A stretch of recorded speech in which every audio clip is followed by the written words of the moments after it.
environmentally sustainable way to raise meat? I notice there's a silence in the room, which is accurate, because there is no sustainable, environmentally friendly way to grow, raise, and harvest meat. Animal agriculture, and this may come as a shock to some, is the #1 contributor to global warming. And when I ate meat, and I heard that, that made no sense to me. I was like, but give me a break. We have how many cars in the world? You're going to tell me a bunch of cows and chickens are warming our planet faster than all those cars? It didn't click.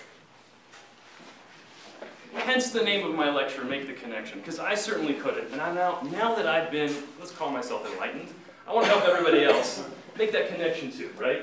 One lactating cow can eat 100 pounds of food a day.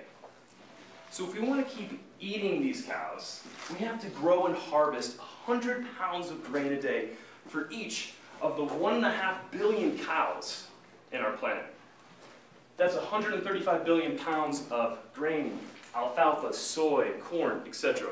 And 45 billion gallons of water to sustain them, right? I'm not even talking about our chicken, our sheep, our lamb. Just look how much more food they require than the 7 billion people occupying this planet. There are 1.4 billion cattle in the world, more or less. If they all were raised using the common grass-fed standards, their pasture would need to be larger than the entire United States. What? Why would we want to get rid of such beautiful, valuable land just so we can continue to eat grass-fed beef? Is it sustainable? Here's what is sustainable.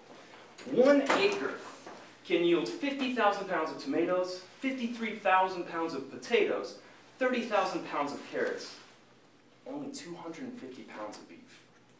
With our growing planet, I mean, if we're really thinking about how we're going to feed ourselves, this information is important to me. Here's another study. 1.5 acres can produce 37,000 pounds of plant-based food, versus 1.5 acres can only produce 375 pounds of meat. Now, there may be some discrepancies in my studies here that I'm showing you, because I didn't do them myself.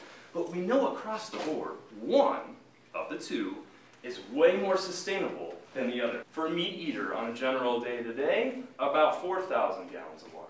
It takes less water to produce a year's food for a vegan than to produce a month's food for a meat eater. I get a lot of, where do you get your protein, right? That's a completely honest question. I asked that when I ate meat and I met vegan people. I'm like, where the hell do you get your protein? Check this out. 42 gallons of water required for this veggie burger has 20 grams of protein. 621 gallons of water required for this guy, and he only has 18 grams of protein. Now, not all veggie burgers are created equal, but this goes to show you can get plenty of protein from some veggie burgers out there, for sure. So all this water, so we can put this in our mouths. I'm not here to shame anybody. I did it for years. I just didn't know. If anything, I want us to walk away with an understanding of sustainable meat, sustainable beef, sustainable milk, organic free-range dolphin safe, rainforest, free trade aligned certified beef, milk, cheese, dairy milk, and eggs do not exist. There is an impact which we may not see directly in our backyards, but it's eventually going to catch up to us. So I hope I helped paint the picture of the true cost of meat compared to the production of vegetables. The environmental cost of making meat is profound. And that's why animal agriculture is the #1 contributor to global warming. If you can drive an electric car, rock on. If you can recycle, even better. If you can go vegan, and we can all go vegan, that's awesome.